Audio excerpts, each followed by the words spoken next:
Dans la vitrine d'une boulangerie, l'odeur du pain semble se moquer de la faim d'une fillette de 8 ans.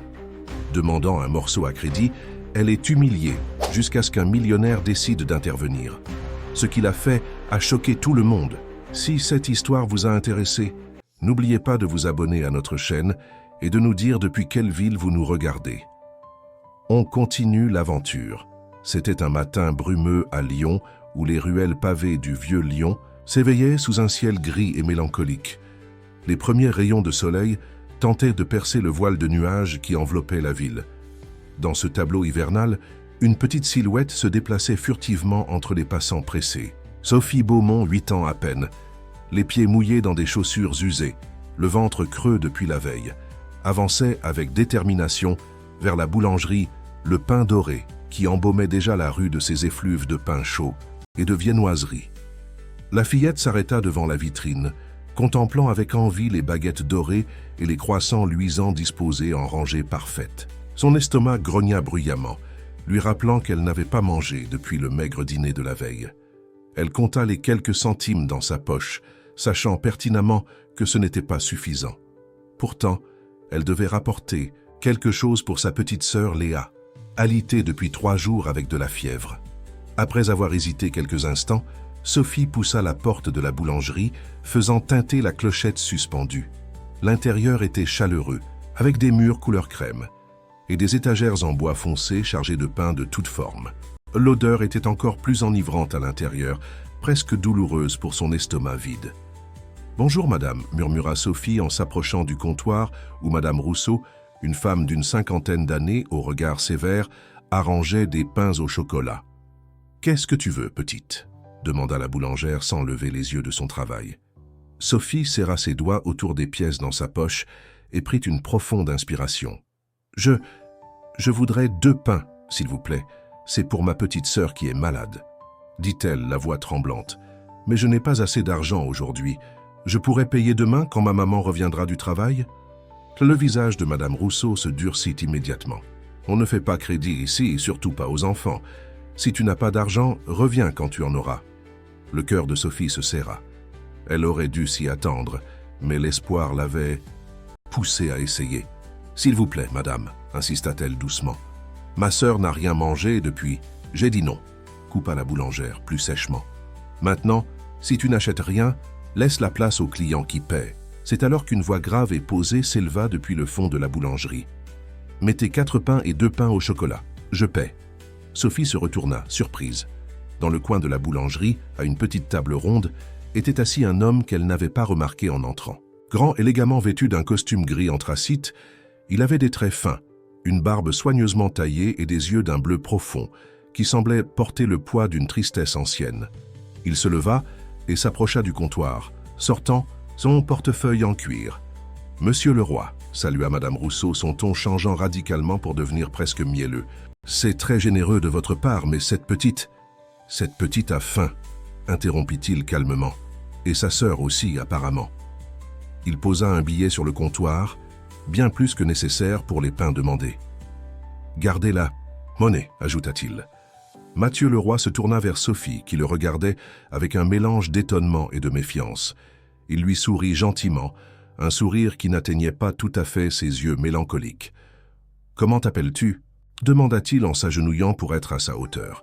« Sophie » répondit-elle hésitante. « Sophie Beaumont. »« Enchantée, Sophie. »« Je m'appelle Mathieu. » Il accepta le sac de pain que lui tendait maintenant une madame Rousseau toute souriante et le donna à la fillette. « Tiens, pour toi et ta sœur. » Sophie prit le sac, son regard alternant entre le pain et le visage de l'homme. « Que merci, monsieur, » dit-elle finalement, serrant le sac contre sa poitrine comme un trésor. « Ta sœur est malade ?»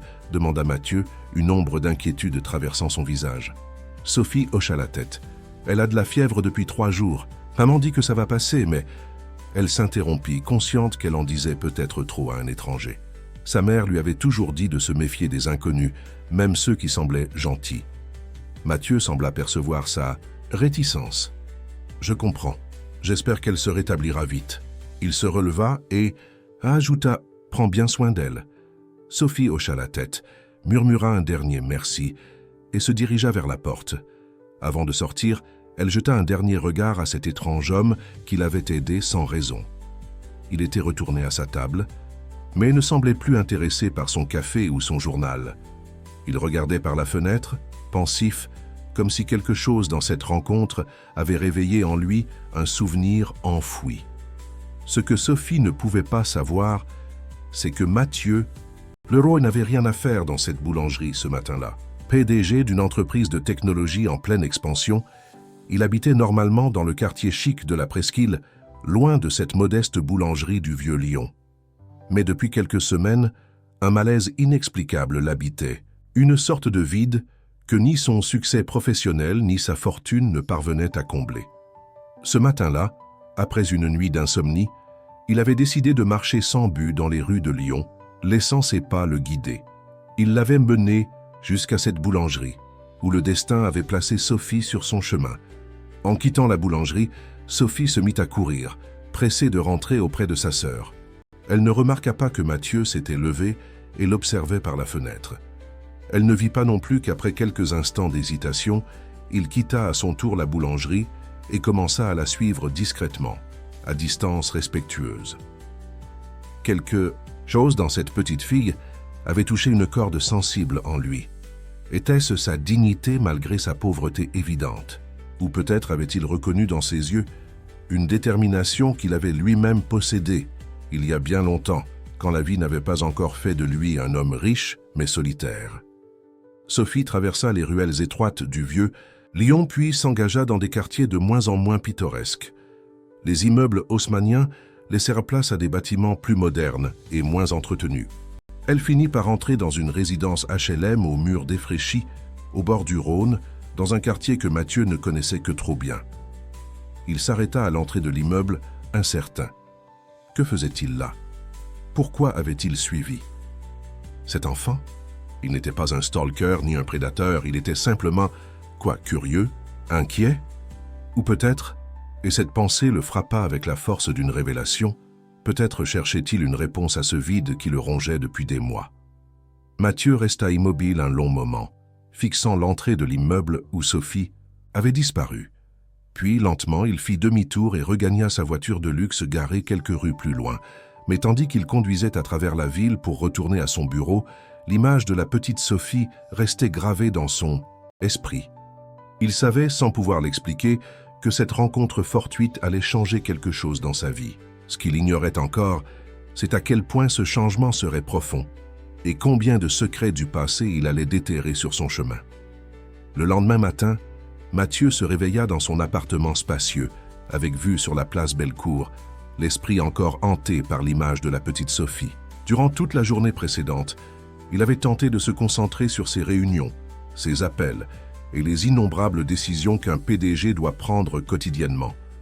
Mais son esprit revenait sans cesse à cette fillette aux yeux trop sérieux. Pour son âge, à son courage tranquille, à sa détermination. « Qu'est-ce qui ne va pas chez toi, Mathieu ?» murmura-t-il en préparant son café.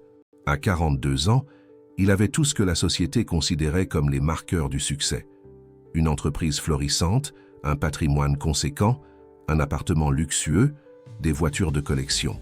Tout, sauf une famille. Divorcé depuis 5 ans d'une épouse qui n'avait jamais vraiment compris sa vision du monde. Il vivait seul, entouré de biens matériels, mais dépourvu de ce qui donnait véritablement sens à l'existence. Il avait renoncé à l'idée d'avoir des enfants après son divorce. Sa femme, Élise, avait toujours remis à plus tard, jusqu'à ce que plus tard devienne jamais. Peut-être était-ce pour cela que cette petite fille l'avait tant touché. Ou peut-être était-ce autre chose, quelque chose de plus profond, de plus ancien. Sans vraiment prendre de décision consciente, Mathieu se retrouva 2 heures plus tard garé devant l'immeuble HLM où Sophie avait disparu la veille. Il avait apporté un panier garni de nourriture, de fruits frais et de médicaments basiques pour enfants. Un prétexte pour revoir la fillette, pour s'assurer qu'elle et sa sœur allaient bien. Il hésita longtemps avant de sortir de sa voiture. N'était-ce pas étrange, voire inapproprié, de débarquer ainsi chez des inconnus? Que dirait la mère de Sophie en voyant un homme qu'elle ne connaissait pas frapper à sa porte avec un panier de provisions? Elle appellerait probablement la police et elle aurait raison. Pourtant, quelque chose le poussait à agir, une impulsion qu'il ne parvenait pas à ignorer. Finalement, il sortit de sa Mercedes et traversa le parking délabré jusqu'à l'entrée de l'immeuble. Le digicode était cassé, la porte entr'ouverte.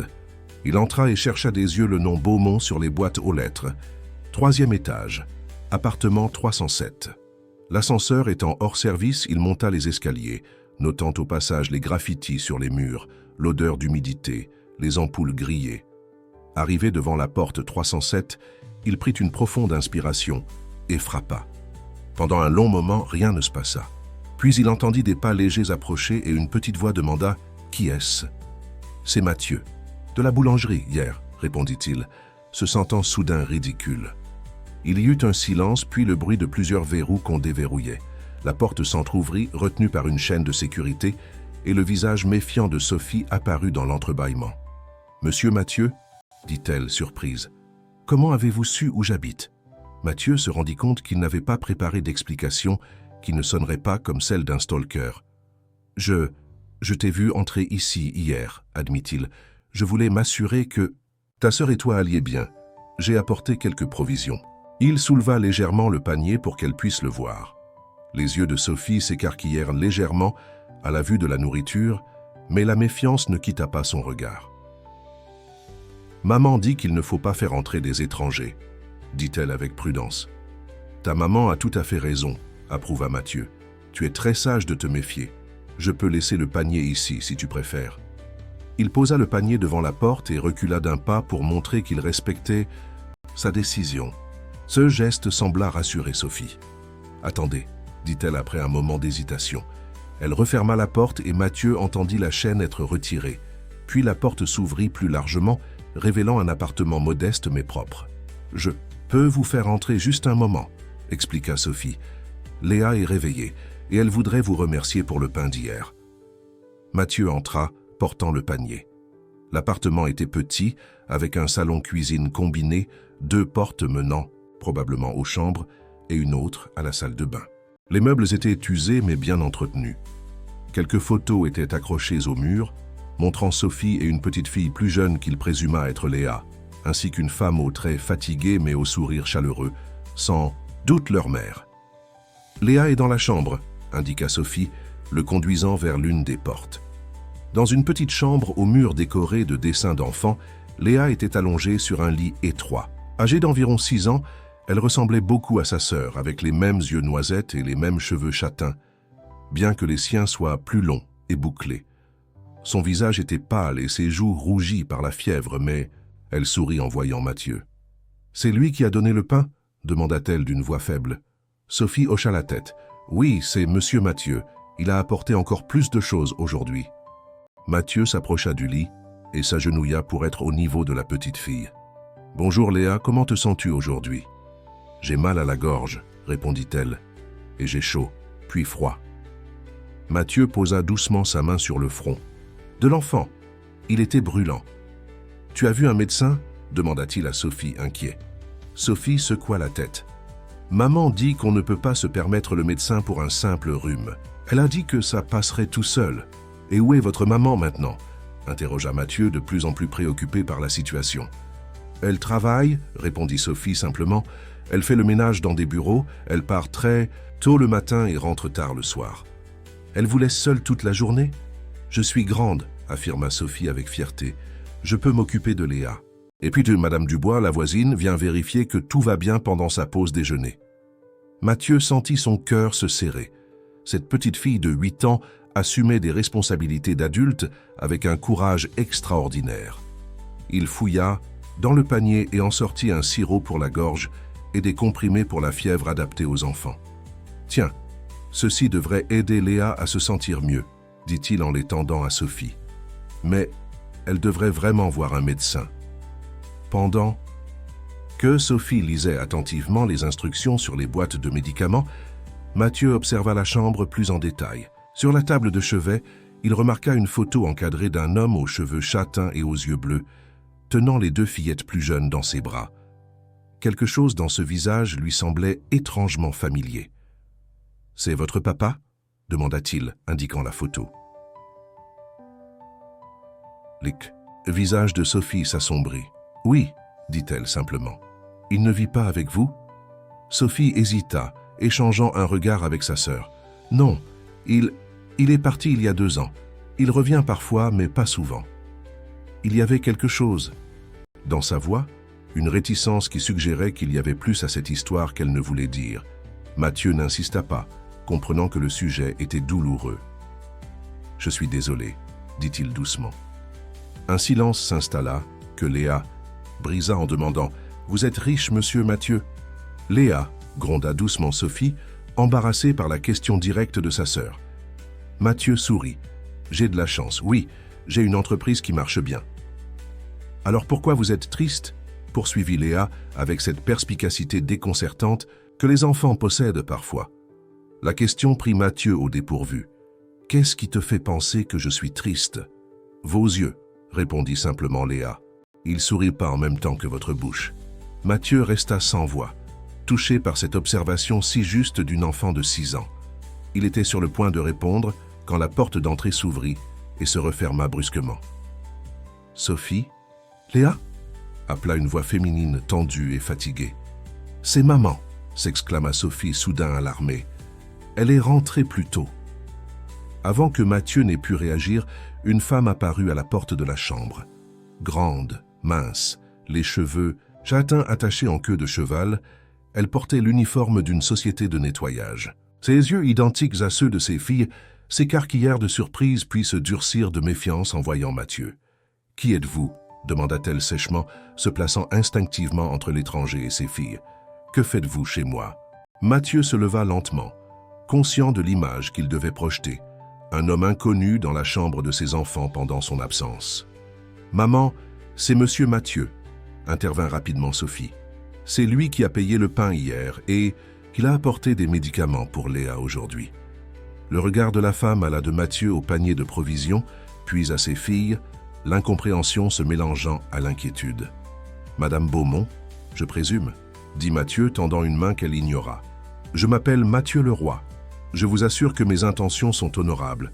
J'ai rencontré Sophie hier à la boulangerie et j'étais inquiet pour sa sœur malade. »« Comment saviez-vous où nous ?»« Ambition ?» demanda-t-elle toujours méfiante.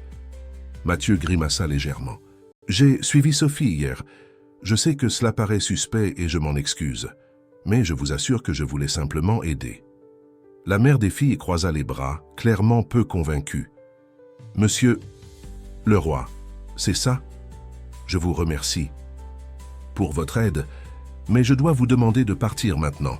Nous n'avons pas besoin de charité. » Sa voix était ferme, mais Mathieu perçut la fierté blessée derrière ces mots. Cette femme luttait pour élever ses filles seule, et l'idée d'accepter l'aide d'un étranger aisé lui était visiblement difficile. « Je comprends, » dit-il doucement. « Pardonnez mon intrusion. Je vais vous laisser. » Il se tourna vers les filles. « Au revoir, Sophie. Au revoir, Léa. J'espère que tu te sentiras mieux bientôt. » Alors qu'il se dirigeait vers la porte, escorté par la mère, il entendit Léa demander d'une voix claire « Maman, est-ce qu'il peut revenir? Il est tout gentil. » La mère ne répondit pas, mais Mathieu vit une brève hésitation dans son regard.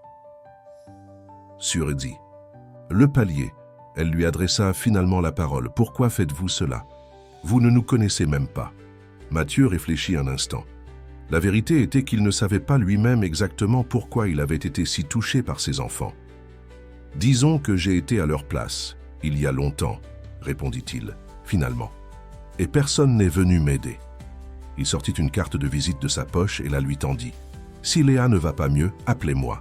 Je connais d'excellents médecins qui pourraient la voir sans frais. » Après un moment d'hésitation, elle prit la carte. « Merci pour les provisions, » dit-elle un peu adoucie. « Mais ne revenez pas sans prévenir. » Mathieu hocha la tête et s'éloigna. En descendant les escaliers, il sortit son téléphone et composa le numéro de son assistant. « Marc, j'ai besoin que tu fasses des recherches sur une famille Beaumont, dans le quartier de la Guillotière. Une mère et 2 filles, Sophie et Léa. Trouve-moi tout ce que tu peux sur leur situation. » Alors qu'il regagnait sa voiture, Mathieu ne pouvait s'empêcher de penser à la photo sur la table de chevet. Cet homme, le père des filles, pourquoi son visage lui avait-il semblé si familier? 3 jours s'écoulèrent sans que Mathieu ne retourne à l'appartement des Beaumont. Il respectait la demande de la mère, même si ses pensées revenaient constamment vers les deux. Petite fille, surtout Léa et sa fièvre inquiétante. Plusieurs fois, il avait failli appeler le numéro que Marc, son assistant, avait déniché, celui de Claire Beaumont, la mère des fillettes. Mais quelque chose le retenait, peut-être. La crainte d'être perçu comme intrusif, ou plus probablement, la peur d'être rejeté. Assis dans son bureau aux baies vitrées donnant sur Lyon, Mathieu contemplait le dossier que Marc avait constitué sur la famille Beaumont. Claire, 36 ans, travaillait pour 2 sociétés de nettoyage différentes, cumulant près de 60 heures hebdomadaires pour un salaire de misère. Veuve de sécurité sociale depuis que son mari, Philippe Beaumont, avait disparu, sans laisser d'adresse 2 ans auparavant. Pas de pension alimentaire, pas de soutien, juste une femme courageuse luttant pour maintenir ses filles à flot. Philippe Beaumont. Ce nom résonnait dans l'esprit de Mathieu comme un écho lointain. Marc n'avait pas trouvé beaucoup d'informations sur lui, né en 1980 à Grenoble, parcours scolaire chaotique, petits emplois instables, quelques ennuis avec la justice pour des délits mineurs. Une photo d'identité accompagnait le dossier, et chaque fois que Mathieu la regardait, cette impression de familiarité le taraudait. Son téléphone sonna, interrompant ses réflexions. C'était un numéro inconnu. « Mathieu Leroy », répondit-il. « Monsieur, Leroy, c'est Claire Beaumont. » Son cœur fit un bond. « Madame Beaumont, comment allez-vous? Comment va Léa ?» Il y eut un silence, puis « Pas bien. Sa fièvre ne baisse pas, et elle a commencé à tousser très fort. Je n'aurais pas dû vous appeler, mais... » « Vous avez bien fait, » l'interrompit Mathieu. « Où êtes-vous ?»« À l'appartement. J'ai dû manquer le travail aujourd'hui. Je n'avais pas le choix. »« J'arrive, » dit-il simplement avant de raccrocher. En moins d'1 heure, Mathieu se trouvait devant la porte des Beaumont, accompagné du docteur Mercier, un pédiatre réputé qu'il connaissait personnellement. Claire lui ouvrit immédiatement, son visage marqué par l'inquiétude et la fatigue. « Merci d'être venu, » dit-elle, les faisant entrer. « Je ne savais pas que vous amèneriez un médecin. »« C'est le docteur Mercier, un excellent pédiatre, » présenta Mathieu. « Ne vous inquiétez pas pour les honoraires, c'est un ami. » Le médecin sourit aimablement et suivit Claire jusqu'à la chambre des filles. Sophie était assise au bord du lit de sa sœur, lui tenant la main. Elle leva les yeux à leur entrée, son visage s'éclairant légèrement en reconnaissant Mathieu. « Bonjour Sophie, » dit-il doucement. « Comment va Léa aujourd'hui ?»« Elle n'arrête pas de tousser, » répondit Sophie, l'inquiétude évidente dans sa voix, « et elle a très chaud. » Le docteur Mercier s'approcha du lit et commença son examen, tandis que Mathieu et Claire reculaient vers la porte pour lui laisser de l'espace. Dans le couloir, Claire semblait épuisée, au bord des larmes. « Je suis une mauvaise mère, » murmura-t-elle. « J'aurais dû l'emmener chez le médecin plus tôt, mais je ne pouvais pas manquer le travail, et je pensais que ça passerait. Vous n'êtes pas une mauvaise mère, » dit fermement Mathieu. « Vous faites de votre mieux dans des circonstances difficiles. Croyez-moi, je sais ce que c'est. » Claire leva les yeux vers lui, surprise par l'intensité de sa voix. « Comment pourriez-vous savoir ?» Mathieu hésita un instant, puis décida que l'honnêteté était la meilleure approche. « Parce que j'ai grandi dans un HLM pas très différent de celui-ci. Ma mère travaillait jour et nuit pour nous nourrir, mon frère et moi, après que notre père nous ait abandonnés. » L'expression de Claire changea, la méfiance cédant place à une curiosité sincère. « Vraiment ? Pourtant, vous semblez tellement à l'aise dans votre richesse. » Un sourire triste traversa le visage de Mathieu. « L'argent ne fait pas l'homme, Madame Beaumont. J'ai travaillé dur pour sortir de la pauvreté, mais je n'ai jamais oublié d'où je viens. » Avant que Claire ne puisse répondre, le docteur Mercier sortit de la chambre, son expression sérieuse mais pas alarmante. « Léa a une bronchite qui commence à s'installer, » expliqua-t-il. « Rien de grave à ce stade, mais il faut la traiter rapidement. Je vais lui prescrire des antibiotiques et un sirop pour la toux. Elle devrait aller mieux dans quelques jours, mais il faudra qu'elle reste au chaud et se repose. » Claire hocha la tête, visiblement soulagée. « Merci, docteur. Combien vous dois-je » Le médecin échangea un regard avec Mathieu. « C'est déjà réglé, madame.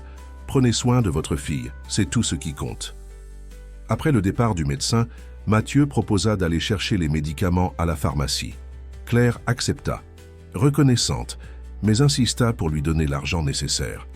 Il prit les billets qu'elle lui tendait, comprenant l'importance pour elle de préserver sa dignité. À son retour, il trouva Claire dans la cuisine, préparant un thé au miel pour Léa. Sophie était assise à la table, dessinant avec application. « Qu'est-ce que tu dessines ?» demanda Mathieu en s'approchant. Sophie lui montra son dessin. Une famille, une femme, 2 filles et un homme grand en costume. « C'est maman, Léa, moi et vous », expliqua-t-elle simplement. Claire, qui avait entendu, se figea, une expression indéchiffrable sur son visage. Mathieu, embarrassé, ne sut que répondre. « Sophie, dit doucement Claire, pourquoi ne vas-tu pas voir si Léa est réveillée pour lui donner son médicament ?» Une fois Sophie sortie, Claire se tourna vers Mathieu.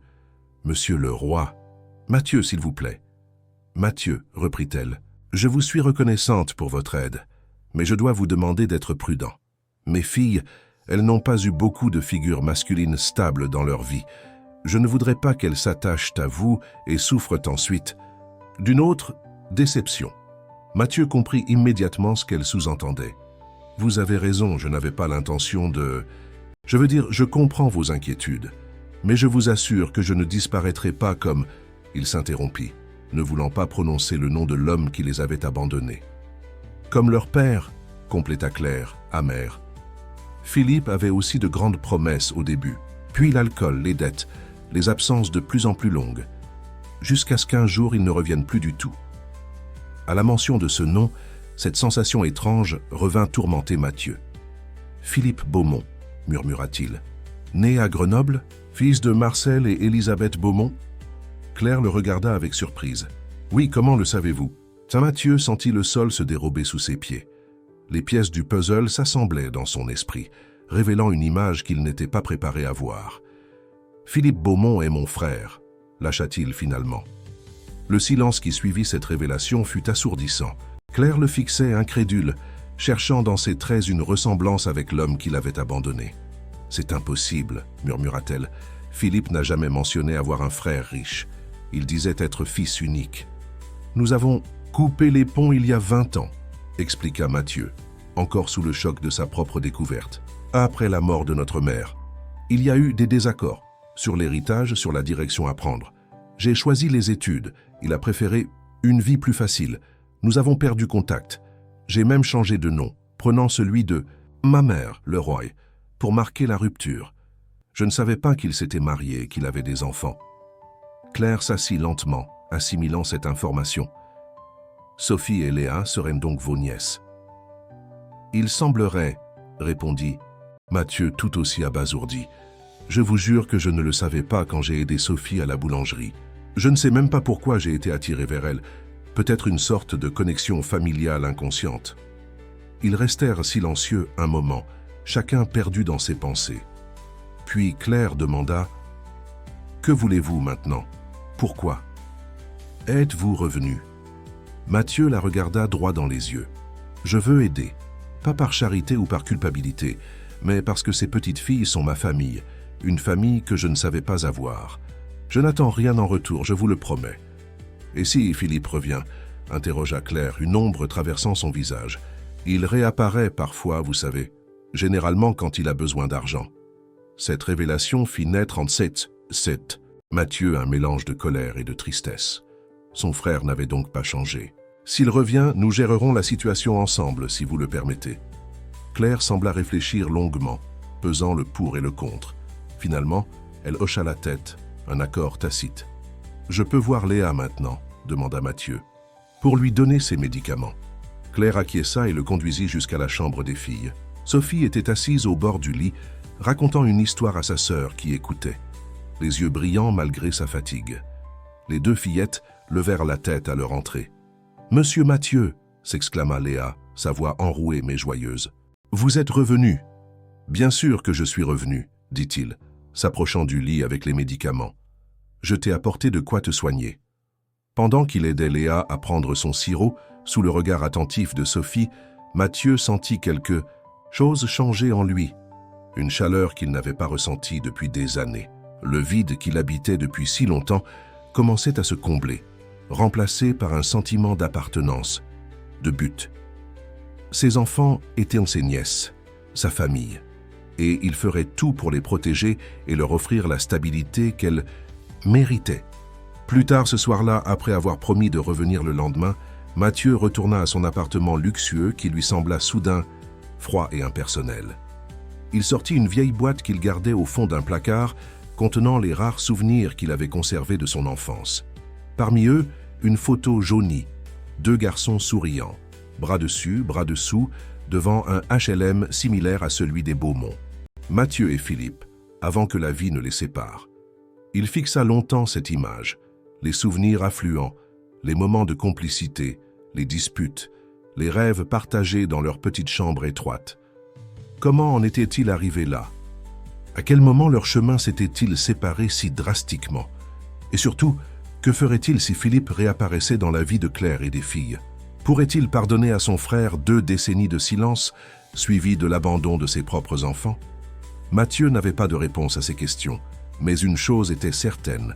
Il ne disparaîtrait pas de la vie de Sophie et Léa. Il serait l'oncle qu'elle n'avait jamais connu, la figure masculine stable dont Claire craignait l'absence. Il s'endormit cette nuit-là avec, pour la première fois depuis longtemps, un sentiment de paix, comme si les pièces éparses de sa vie commençaient enfin à former une image cohérente. Ce qu'il ignorait encore, c'est que le destin lui réservait d'autres surprises. Car pendant qu'il découvrait l'existence de ses nièces, quelqu'un d'autre s'intéressait de près à la famille Beaumont. Quelqu'un qui observait de loin, attendant le moment propice pour refaire surface et bouleverser l'équilibre fragile qui commençait à se construire. Les semaines suivantes apportèrent un changement radical dans la vie des Beaumont. Léa se remit rapidement de sa bronchite, grâce aux soins attentifs et aux médicaments. Mathieu devint une présence régulière dans leur quotidien, d'abord comme visiteur occasionnel, puis comme figure presque familière. Il venait souvent en fin d'après-midi, après ses journées de travail, apportant parfois un dîner préparé par un traiteur, d'autres fois des livres ou des jeux éducatifs pour les filles. Claire, initialement méfiante, s'était peu à peu ouverte à lui. Leur conversation, d'abord centrée sur les filles, s'était élargie à leur propre vie, leurs espoirs, leurs déceptions. Mathieu lui avait raconté son enfance difficile, la lutte acharnée pour s'extraire de la pauvreté, son mariage raté avec une femme qui n'avait jamais vraiment compris ses origines. Claire, à son tour, lui avait parlé de sa rencontre avec Philippe, de leurs premières années heureuses, puis de la descente aux enfers. Il était charmant au début, avait-elle confié un soir, alors qu'ils partageaient un café après avoir couché les filles. Plein d'énergie et de projets, je suis tombée amoureuse de sa joie de vivre, de son optimisme à toute épreuve.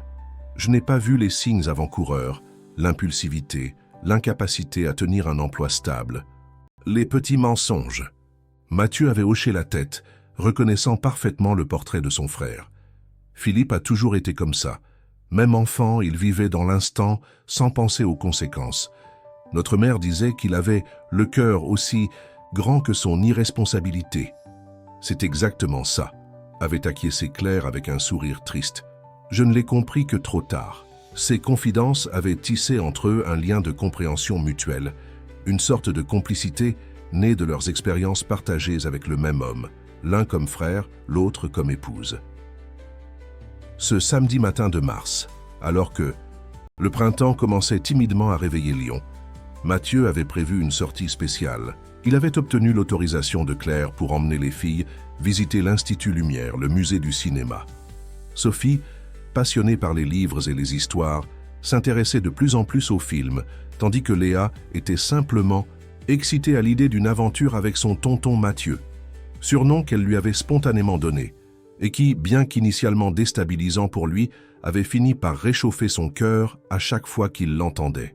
« Vous, êtes sûr que ça ne vous dérange pas de les prendre toute la journée ?» demanda Claire en aidant les filles à enfiler leurs manteaux. Sophie peut être très curieuse et poser 1000 questions, et Léa a parfois des accès d'énergie incontrôlables. Mathieu sourit. « C'est précisément pour ça que je les aime. Et puis, ça vous donnera une journée entière pour vous reposer. Quand m'avez-vous dit que vous aviez pris un jour de congé pour la dernière fois ?» Claire réfléchit. « Honnêtement, je ne m'en souviens même pas. C'est bien ce que je pensais. Alors profitez-en pour prendre soin de vous.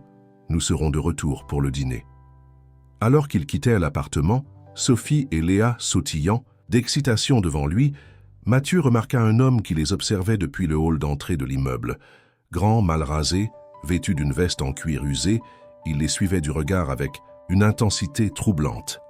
Instinctivement, Mathieu resserra sa prise sur la main de Léa et accéléra légèrement le pas vers sa voiture garée devant l'immeuble.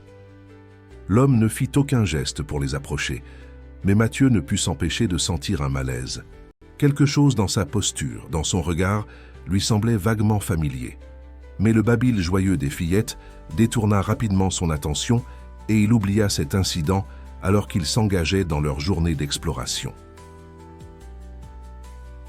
Nata. Visite de l'Institut Lumière fut un succès retentissant. Sophie, émerveillée par les premières caméras et les explications sur la naissance du cinéma, posait effectivement 1000 questions au guide, qui semblait ravi de son enthousiasme. Léa, moins patiente pour les explications historiques, s'émerveillait des projections d'extraits de films anciens, riant aux éclats devant les gags de Charlie Chaplin. Après le musée, Mathieu les emmena déjeuner dans une brasserie traditionnelle, lyonnaise, où ils dégustèrent des quenelles de brochet. L'après-midi fut consacré à une promenade dans le parc de la Tête d'Or, avec une visite aux zoos gratuits et une balade en barque sur le lac. Une première pour les filles qui s'en donnèrent à cœur joie, alternant entre excitation et appréhension, face à l'eau. Ce fut une journée parfaite, pensa Mathieu, en les ramenant vers l'appartement en fin d'après-midi. Une journée comme il n'en avait jamais connue, remplie de rires d'enfants, de découvertes partagées, de petites mains confiantes, dans les siennes. Pour la première fois depuis très longtemps, il se sentait véritablement vivant, véritablement utile. Mais ce sentiment de plénitude s'évanouit dès qu'ils arrivèrent devant l'immeuble. Une Renault Clio cabossée était garée de travers, devant l'entrée, et des éclats de voix leur parvinrent depuis les étages supérieurs. Les filles échangèrent un regard inquiet que Mathieu intercepta immédiatement. « Qu'est-ce qu'il y a » demanda-t-il, soudain alerte. Sophie hésita, puis murmura « C'est la voiture de papa ». Le cœur de Mathieu fit un bond. Philippe était revenu.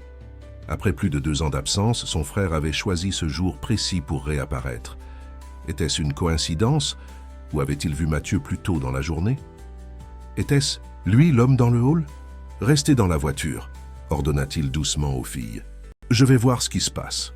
Non, s'écria Léa s'accrochant à sa veste. Je veux pas que tu y ailles. Papa va crier comme avant. Cette réaction instinctive de peur brisa le cœur de Mathieu. Que leur avait donc fait Philippe pour que sa propre fille redoute ainsi son retour? Tout ira bien, rassura-t-il, caressant les cheveux de Léa. Je vais juste parler avec votre maman et votre papa. Sophie, tu peux veiller sur ta sœur un moment? Sophie acquiesça gravement, toujours, la petite adulte responsable. Mathieu verrouilla la voiture et se dirigea vers l'immeuble, le cœur battant. 20 ans qu'il n'avait pas vu son frère. Que lui dirait-il? Comment réagirait Philippe en le voyant? À mesure qu'il montait les escaliers, les voix devenaient plus distinctes. Claire et un homme, Philippe, sans aucun doute, se disputaient violemment. « Je suis leur père !» hurlait l'homme. « J'ai le droit de les voir quand je veux. »« Tu as perdu ce droit quand tu as disparu pendant 2 ans, » répliquait Claire, sa voix tremblante de colère et de peur. « Tu crois que tu peux revenir comme ça quand ça t'arrange? J'étais malade, j'avais des problèmes. Tu ne comprends jamais rien. Des problèmes comme ces dettes que j'ai dû rembourser, comme cet alcool que tu préférais à ta famille. » Mathieu atteignit le palier et s'arrêta net devant la porte entr'ouverte de l'appartement. À l'intérieur, Claire faisait face à un homme que Mathieu reconnut immédiatement, malgré les années et les ravages visibles de l'alcool et d'une vie difficile. Philippe, son frère. Plus âgé, plus usé, mais indéniablement Philippe. Claire, appela-t-il doucement en poussant la porte. Les deux se tournèrent vers lui, surpris par cette intrusion. Claire semblait à la fois soulagée et embarrassée. Philippe, lui, écarquilla, les yeux, la stupéfaction se peignant sur son visage. « Mathieu » souffla-t-il incrédule. « Qu'est-ce que tu fous là ?»« Bonjour Philippe » répondit calmement Mathieu, bien que son cœur battait la chamade. « Ça fait longtemps. » Un silence lourd s'installa, chargé de 20 ans d'absence, de rancœur non exprimée, de questions sans réponse. Puis Philippe ricana, un son amer qui n'avait rien de joyeux. « Alors c'est ça? Tu te tapes ma femme maintenant? Le grand Mathieu qui vient sauver la pauvre famille abandonnée? » « Philippe, » s'indigna Claire, « ce n'est pas du tout ça. » Mathieu resta impassible face à l'accusation, reconnaissant là la technique de défense, habituelle de son frère, attaquer pour éviter d'être confronté à ses propres erreurs. « Je suis là pour Sophie et Léa, dit-il simplement. Tes filles, mes nièces, dont j'ignorais l'existence jusqu'à récemment. » Philippe sembla déstabilisé par ce calme. « Mes filles? Tu n'as rien à faire avec mes filles. Je suis leur père. » « Un père qui disparaît pendant 2 ans ?» questionna doucement Mathieu. « Un père dont les enfants ont peur ?» Le visage de Philippe se décomposa légèrement à ces mots, une ombre de culpabilité traversant brièvement ses traits avant d'être remplacée par la colère. « De quel droit tu me juges? Toi, avec ton argent, ta réussite, tu as toujours été le préféré, celui qui faisait tout bien. Tu n'as aucune idée de ce que j'ai traversé. »« Non, c'est vrai, » concéda Mathieu. « Je ne sais pas ce que tu as vécu ces 20 dernières années, tout comme tu ne sais rien de ma vie. Mais ce n'est pas le sujet. Le sujet, ce sont tes filles qui attendent dans ma voiture parce qu'elles ont peur de monter en entendant leur père crier. » Ces mots semblèrent toucher Philippe plus profondément. Il se laissa tomber sur une chaise, soudain défait. « Elles ont peur de moi, » murmura-t-il, comme si cette réalité le frappait pour la première fois. Claire s'approcha, sa colère tempérée par une compassion résiduelle pour l'homme qu'elle avait aimé. « Tu n'étais pas toi-même les dernières fois que tu es venu, Philippe. Tu étais ivre, agressif. Tu as cassé des choses, tu as crié. Les filles étaient terrifiées. » Philippe se prit la tête dans les mains. Mathieu observa son frère, cherchant des traces du garçon qu'il avait connu, de ce grand frère qui le protégeait dans la cour de récréation, qui inventait des histoires le soir pour l'endormir. Où était passé ce Philippe-là? « Pourquoi? Es-tu revenu aujourd'hui ?» demanda finalement Mathieu. Philippe releva la tête, ses yeux rougis croisant ceux de son frère. « J'ai fait une cure de désintoxication. 6 mois. Je suis clean maintenant. Je voulais voir mes filles, leur montrer que j'ai changé. » Claire et Mathieu échangèrent un regard sceptique. Combien de promesses similaires Philippe avait-il faites et brisées par le passé? « Et comment comptes-tu subvenir à leurs besoins ?» interrogea Claire. « Tu as un travail? Un logement stable ?» Philippe détourna le regard. « Pas encore, mais j'ai des pistes. Je pourrais... »« Tu pourrais quoi ?» coupa Claire. « Je leur faire de nouvelles promesses que tu ne tiendras pas. Les décevoir encore. » Un silence pesant s'installa, uniquement rompu par le tic-tac de l'horloge murale. Finalement, Mathieu prit une décision. « Philippe, dit-il, si tu veux vraiment faire partie de la vie de tes filles, il va falloir que tu prouves que tu as changé. Pas avec des mots, mais avec des actes. » Son frère le regarda avec méfiance. « Qu'est-ce que tu proposes, monsieur le Sauveur ?» Ignorant le sarcasme, Mathieu poursuivit. « J'ai une idée. Mais d'abord, allons chercher les filles. Elles doivent se demander ce qui se passe. » Il sortit de l'appartement, laissant Claire et Philippe dans un silence tendu. En descendant les escaliers, il sentit le poids de la responsabilité qui pesait sur ses épaules. Il ne s'agissait plus seulement d'aider ses nièces et leur mère.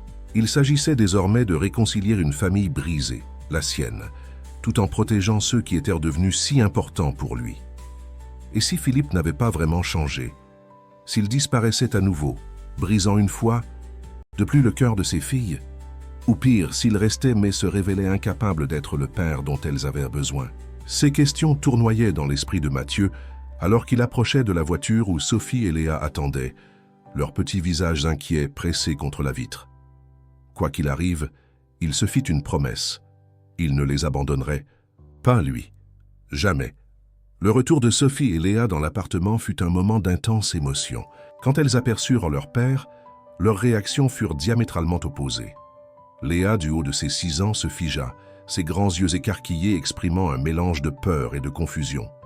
Sophie, en revanche, fit quelques pas, hésitant vers Philippe, comme tiraillée entre la méfiance et un désir profond de croire que cette fois, peut-être, son père était vraiment revenu pour rester. « Papa », murmura-t-elle, sa petite voix tremblante d'incertitude.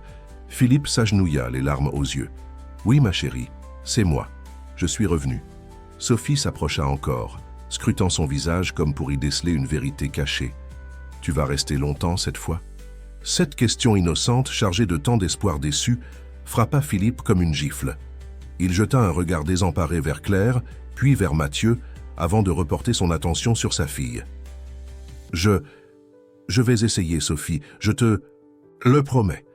Léa, toujours accrochée à la jambe de Mathieu, n'avait pas bougé. Philippe lui tendit la main, un sourire incertain aux lèvres. « Tu ne viens pas dire bonjour à papa, ma puce ?» La petite fille secoua la tête et se cacha davantage derrière Mathieu. Cette réaction sembla blesser profondément Philippe, dont le visage s'assombrit. « Elle a besoin de temps », expliqua doucement Claire. « Tu ne peux pas disparaître pendant des mois et espérer que tout redevienne comme avant, en un claquement de doigts. » Philippe hocha la tête, la douleur évidente sur son visage. « Je comprends », dit-il, bien que tout dans son attitude suggérait le contraire. Mathieu, sentant la tension monter, intervint. « Les filles, pourquoi n'iriez-vous pas dans votre chambre un moment? Les adultes doivent discuter de choses ennuyeuses. » Sophie hésita puis prit la main de sa sœur. « Viens, Léa, on va dessiner. » Une fois les fillettes parties, les trois adultes s'assirent autour de la table de la cuisine. Un silence pesant s'installa, que Mathieu finit par rompre. « Philippe, tu disais avoir fait une cure de désintoxication. Depuis combien de temps es-tu sobre ?» Son frère parut surpris par cette question directe. « Presque 7 mois, répondit-il avec une certaine fierté. J'ai mon jeton des AA et tout. » Mathieu hocha la tête, évaluant la sincérité de cette affirmation. « Et où vis-tu actuellement ?» Philippe se tortilla sur sa chaise. « Chez un ami, temporairement. Je cherche un endroit à moi, mais sans travail stable, c'est compliqué. » Et ce travail, tu disais avoir des pistes ? Je dois passer un entretien la semaine prochaine, pour un poste de magasinier. Rien de glorieux, mais c'est un début. Claire et Mathieu échangèrent un regard. Ils avaient tous deux entendu ce genre de promesses auparavant. « Philippe, dit finalement Mathieu, j'ai une proposition à te faire. » Son frère le regarda avec méfiance. « Quel genre de proposition ? » « Le genre qui pourrait te permettre de prouver que tu as vraiment changé et que tu veux faire partie de la vie de tes filles. » Mathieu prit une profonde inspiration. Ce qu'il s'apprêtait à proposer n'était pas une décision qu'il avait prise à la légère. Depuis qu'il avait découvert l'existence de ses nièces, une idée germait dans son esprit, un projet qui pourrait changer leur vie à tous. « J'ai récemment fait l'acquisition d'un immeuble dans le quartier de la Croix-Rousse, » commença-t-il. « Au rez-de-chaussée, il y a un local commercial vide qui était autrefois une boulangerie. J'avais prévu de le rénover et de le louer, mais j'ai eu une autre idée. » Il marqua une pause, observant les réactions de Claire et Philippe. Tous deux l'écoutaient attentivement, intrigués. « Je voudrais rouvrir cette boulangerie, pas seul, mais avec vous. » Claire écarquilla les yeux, surprise. « Avec nous ? Mais nous ne connaissons rien à la boulangerie. »« Moi non plus, » admit Mathieu. « Mais nous pourrions engager un boulanger professionnel pour la production. Ce dont je parle, c'est de la gestion, du service client, de l'ambiance, quelque chose de familial, d'accueillant. Un lieu où personne ne sortirait jamais le ventre vide, surtout pas un enfant. » Philippe fronça les sourcils, soupçonneux. « Et quel serait mon rôle dans tout ça ? Tu voudrais que je sois quoi, ton employé ?» Mathieu secoua la tête. « Non, je propose un partenariat. Je fournis le local et l'investissement initial. Vous apportez le travail, l'engagement, la vision. Avec le temps, si tout se passe bien, vous pourriez devenir copropriétaire. » Claire semblait abasourdie. « Mais pourquoi ? Pourquoi ferais-tu ça ?»« Pour plusieurs raisons, » répondit Mathieu. « D'abord, parce que Sophie et Léa méritent de grandir dans un environnement stable, avec leurs 2 parents si possible. Ensuite, parce que toi, Claire, tu mérites mieux que de t'épuiser à faire des ménages 60 heures par semaine. Et enfin, parce que Philippe mérite une chance de se racheter s'il est vraiment sérieux. » Il se tourna vers son frère. « C'est aussi une opportunité pour moi de réparer quelque chose qui s'est brisé il y a 20 ans, notre fraternité. » Philippe resta silencieux, visiblement troublé par cette proposition inattendue. Méfiance, espoir, fierté et gratitude se succédaient sur son visage. « Ce ne sera pas facile, » avertit Mathieu. « Ça demandera du travail, de la discipline, de l'engagement. Si tu n'es pas prêt pour ça, Philippe, dis-le maintenant. » Son frère le regarda droit dans les yeux, et pour la première fois depuis leur retrouvaille, Mathieu y vit une lueur de détermination qui lui rappela le Philippe d'autrefois, avant que la vie ne le brise. « Je suis prêt, » dit-il avec une fermeté surprenante. « Pour mes filles, pour Claire, pour moi-même. » Claire n'avait toujours pas parlé, perdue dans ses pensées. « Et si ça ne marche pas ?» demanda-t-elle finalement. « Si Philippe rechute ?» si l'entreprise échoue. C'était une question légitime, que Mathieu s'était posée lui-même. « J'ai pensé à des garanties », expliqua-t-il. Philippe devra continuer à suivre son programme des AA avec des preuves de présence aux réunions. Un test d'alcoolémie aléatoire pourrait être une condition de notre accord. Quant à l'entreprise, nous commencerons petit, avec un business plan solide. Le risque financier sera principalement pour moi au début. Philippe tiqua à la mention des tests, mais ne protesta pas. « C'est juste, admit-il. Je comprends que vous ayez besoin de garanties. » Un nouveau silence s'installa, chacun pesant les implications de cette proposition. Ce fut Claire qui parla la première. « Les filles, commença-t-elle, si nous faisons cela, elles pourront être plus souvent avec nous. Pas de garderie avant l'école, pas de baby-sitter jusqu'à tard. Le soir, nous pourrions avoir des horaires qui nous permettent d'être présents pour elles. » Mathieu acquiesça, touché de voir que c'était la première préoccupation de Claire. « Exactement. Il y a un appartement au-dessus de la boulangerie, plus grand que celui-ci, avec un petit jardin à l'arrière. Il fait partie de l'offre. » Les yeux de Claire s'embuèrent légèrement. L'idée d'un jardin, même petit, dans une ville comme Lyon, semblait presque un luxe inimaginable après des années passées dans cet appartement exigu. « Et toi ?» demanda soudain Philippe à son frère. « Où est-ce que tu habiterais ?»« J'ai mon appartement, » répondit Mathieu. « Mais il y a aussi un second logement dans l'immeuble, plus petit. Je pourrais l'utiliser quand je travaille tard à la boulangerie. » Les implications de cette proximité n'échappèrent à personne. Mathieu ne proposait pas seulement une affaire commerciale. Il proposait de reconstituer une famille, d'une certaine façon. « J'ai besoin de réfléchir, » dit finalement Claire. « C'est beaucoup à assimiler. »« Bien sûr, » acquiesça Mathieu. « Prenez le temps qu'il vous faut. » À cet instant, un petit bruit attira leur attention.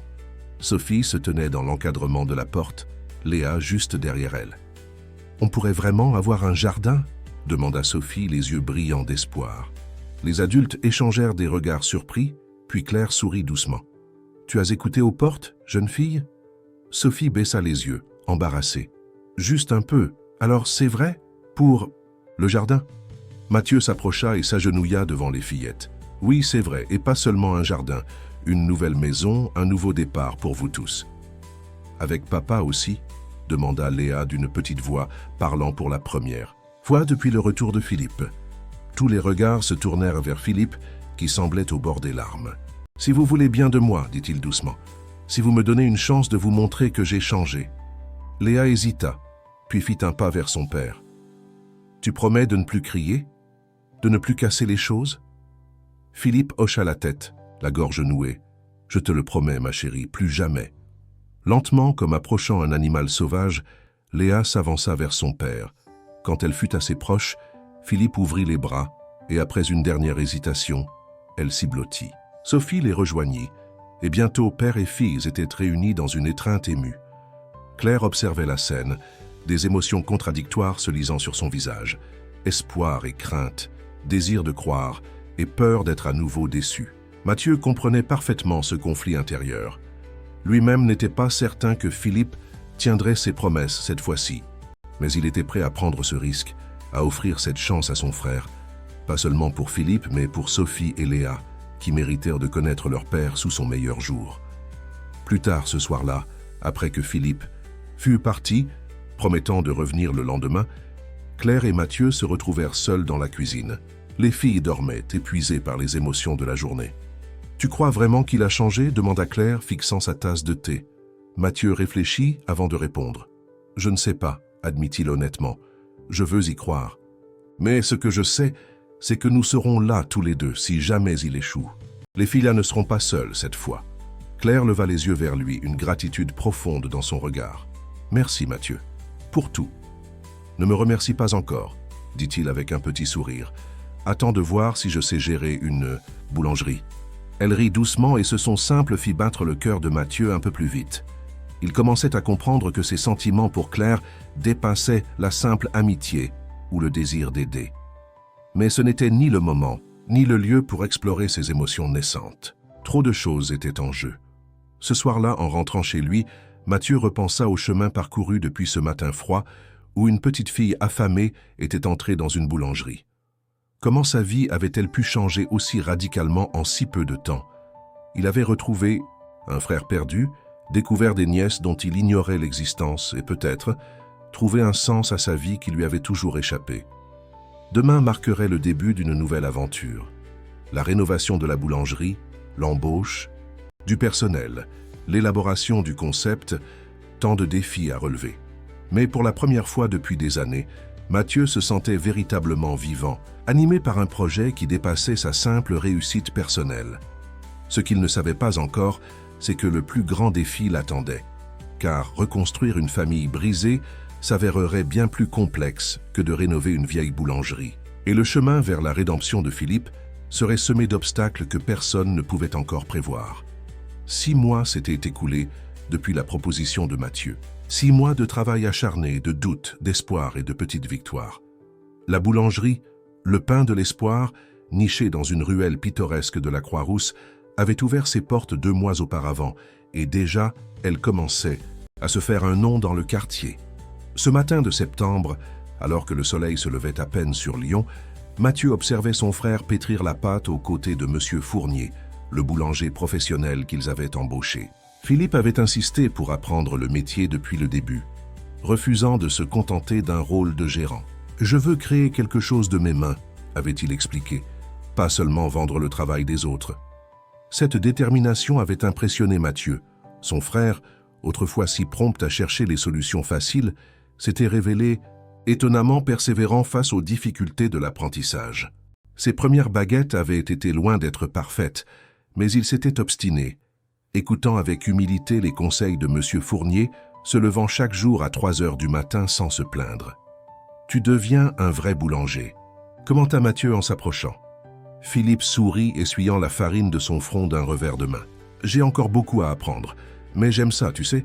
Il y a quelque chose de, je ne sais pas, presque spirituel dans le fait de transformer quelques ingrédients simples en quelque chose qui nourrit les gens. » Mathieu hocha la tête, comprenant parfaitement ce que son frère essayait d'exprimer. « Comment vont les préparatifs pour aujourd'hui? On est dans les temps. Les viennoiseries sont presque toutes cuites et le pain spécial sera prêt pour l'inauguration officielle. » Aujourd'hui était un grand jour pour le pain de l'espoir. Après 2 mois d'activité en mode rodage, ils organisaient une inauguration officielle, avec dégustation gratuite, animation pour les enfants et présentation de leur concept unique. Une boulangerie où chaque client pouvait, s'il le souhaitait, payer un peu plus que le prix affiché, l'excédent étant utilisé pour offrir du pain à ceux qui n'en avaient pas les moyens. Ils avaient également mis en place un système de pain suspendu, où les clients pouvaient prépayer un pain que n'importe qui pourrait venir réclamer plus tard. L'idée était venue de Sophie, lors d'une réunion familiale autour du projet. « Comme ça, personne n'aura à demander un pain à crédit comme j'ai dû le faire », avait-elle expliqué avec la sagesse précoce qui la caractérisait. La proposition avait ému tout le monde et était devenue le cœur même de leur philosophie. Le pain de l'espoir n'était pas qu'une simple boulangerie, c'était un projet social, un lieu de partage et de solidarité. Claire descendit à son tour, vêtue du tablier bordeaux qui était devenu l'uniforme de la boulangerie. Elle sourit en voyant les frères côte à côte, si semblables dans leur concentration. « Les filles sont prêtes », annonça-t-elle. « Elles ont tellement hâte pour aujourd'hui qu'elles ont même rangé leur chambre sans que je le demande. » Mathieu rit doucement. Un miracle avant même l'ouverture, ça promet pour la suite. Les 6 derniers mois avaient également transformé la relation entre Claire et Mathieu.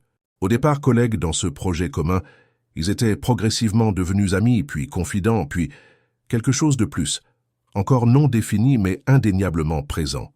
Ils n'avaient rien officialisé, respectant le temps nécessaire à Claire pour guérir des blessures du passé et permettant à Philippe de trouver sa place dans cette nouvelle configuration familiale. Car contre toute attente, Philippe s'était véritablement transformé. Sobre depuis maintenant 13 mois, il assistait religieusement à ces réunions des AA, travaillait dur à la boulangerie et surtout se montrait présent et attentif avec ses filles. Les premiers temps avaient été difficiles, particulièrement avec Léa qui restait méfiante, mais progressivement la patience et la constance de Philippe avaient porté leurs fruits. Maintenant, il n'était pas rare de voir Léa perchée sur un tabouret à côté de son père l'aidant à décorer les gâteaux avec une application touchante. Sophie et Léa descendirent à leur tour, excitées et fébriles, dans leurs jolies robes assorties aux couleurs de la boulangerie. « Est-ce qu'on peut installer les ballons?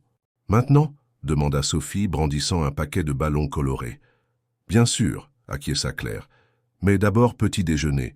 Vous aurez besoin d'énergie pour cette grande journée. » La famille s'installa dans l'arrière-boutique pour partager un repas simple. Ces moments étaient devenus une routine précieuse, un rituel qui ancrait leur nouvelle vie commune. Ils mangeaient tôt, avant l'ouverture de la boulangerie, profitant de ce temps calme pour échanger, planifier ou simplement être ensemble. « J'ai dessiné une affiche pour notre règle spéciale », annonça fièrement Sophie en sortant un papier de sa poche. « Regardez. » Le dessin coloré et soigné proclamait en grandes lettres « Chez nous, aucun enfant ne part le ventre vide. Jamais. » « C'est magnifique, ma chérie, » s'émut Claire. « On va l'encadrer et l'accrocher près de la caisse. » Une vraie artiste. Renchérit Philippe, ébouriffant affectueusement les cheveux de sa fille. Mathieu observait cette scène avec un mélange de joie et d'émerveillement. Qui aurait pu prédire, ce matin d'hiver où il avait rencontré Sophie pour la première fois, qu'ils en arriveraient là? Une famille recomposée, unie autour d'un projet commun, guérissant ensemble des blessures du passé. Bien sûr, tout n'avait pas été facile. Philippe avait connu des moments difficiles, des jours où la tentation de l'alcool se faisait plus forte.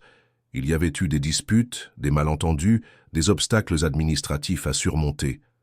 Mais ils avaient tenu bon, s'accrochant à cette vision d'un avenir meilleur. À 10 heures précises, le Pain de l'Espoir ouvrit ses portes pour son inauguration officielle. Le quartier semblait s'être donné rendez-vous. Une petite foule attendait déjà, attirée par les affiches colorées et le bouche à oreille qui vantaient la qualité exceptionnelle de leurs produits.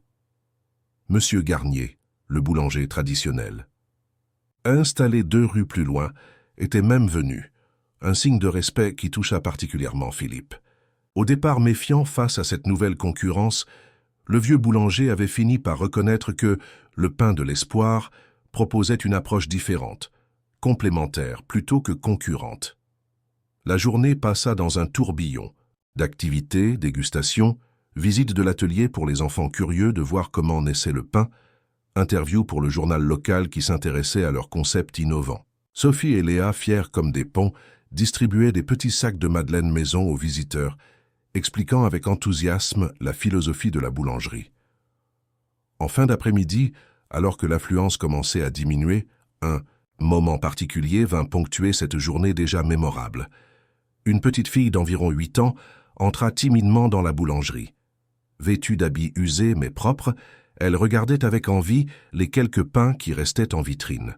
« Bonjour », la salua Sophie, qui s'était approchée immédiatement. « Tu veux du pain ?» La fillette hocha la tête puis baissa les yeux. « Mais je n'ai pas assez d'argent aujourd'hui, » murmura-t-elle. « Ma maman est malade et elle n'a pas pu aller travailler. Je pourrais peut-être payer demain ?» Un silence ému s'installa dans la boulangerie. Mathieu, Claire et Philippe échangèrent un regard, reconnaissant dans cette scène l'écho de leur propre histoire.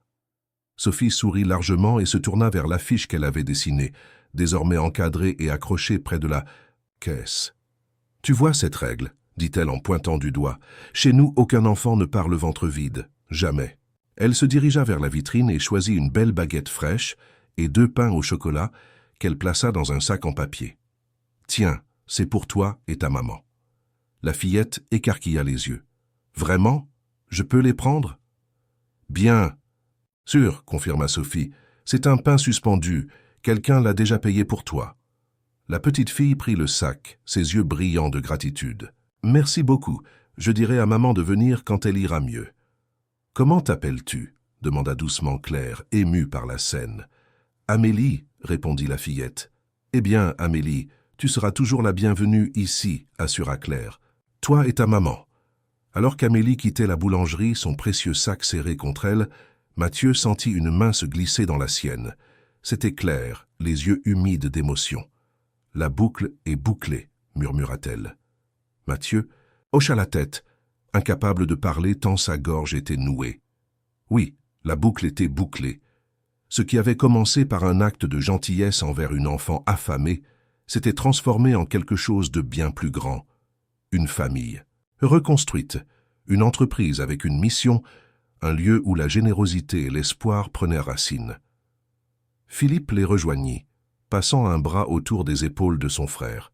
« Tu sais, dit-il à voix basse, je n'ai jamais vraiment compris pourquoi tu m'as donné cette chance, après tout ce que j'ai fait, ou plutôt tout ce que je n'ai pas fait. » Que Mathieu sourit, regardant Sophie et Léa, qui montraient fièrement la cuisine à Amélie, revenue sur ses pas par curiosité. Peut-être parce que tout le monde mérite une seconde chance, ou peut-être simplement parce que nous sommes frères, et que malgré tout, ce lien n'a jamais été vraiment rompu. Claire serra doucement la main de Mathieu. Ou peut-être parce que l'amour familial, l'amour fraternel, l'amour tout court, est la seule chose qui puisse véritablement guérir les blessures du passé. Les trois adultes restèrent ainsi un moment, unis dans cette compréhension partagée, observant les enfants qui représentaient leur avenir commun.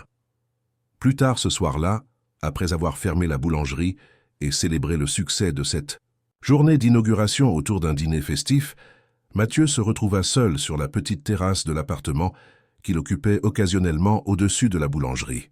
De là, il pouvait voir le jardin où Claire et les filles avaient planté des fleurs et quelques légumes.